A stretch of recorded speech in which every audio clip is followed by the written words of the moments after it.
Of the 18 million college students, less than 5% are believed to be evangelical Christians. How is that possible? Because they're not hearing the good news of Jesus Christ. Students are not sharing with other students. Instead, they're making new friends, they're inviting them to church events, and leaving it at that. They're afraid to take the next step and share their faith. Now, there are three things we must consider. Something's got to change, starting now. Let's see how. We're taping our friend Corey to see how she shares her faith. Let's see what happens.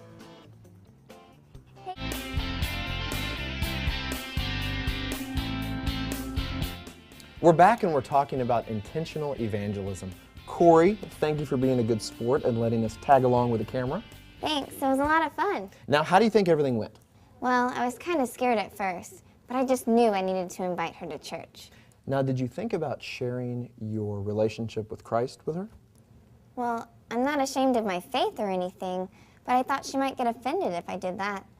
It's easier to just invite her to church. She'll hear the message there. Well, a lot of people think that. But what if you're as far as she ever gets? Do you think you could have went a little deeper? Well, what if the words don't come out right? Well, people want to know how Christ has changed your life. So don't worry about it. You won't forget the words if all you do is tell your story. And now there are 3 points that we can make so we can all learn how to be more intentional in evangelism. Now that you put it that way, it doesn't seem as hard. But what if she hits me with some tough questions? Well, you're not going to have all the answers, but the one thing she can't question is what Christ has done in your life. So you ready to try this again? Yeah. Intentional evangelism is not as hard as it seems. The point is to be intentional. So don't be afraid to share your faith. And don't hide behind inviting people to events. Go deeper. Now let's review some things before we go. Start talking about spiritual things.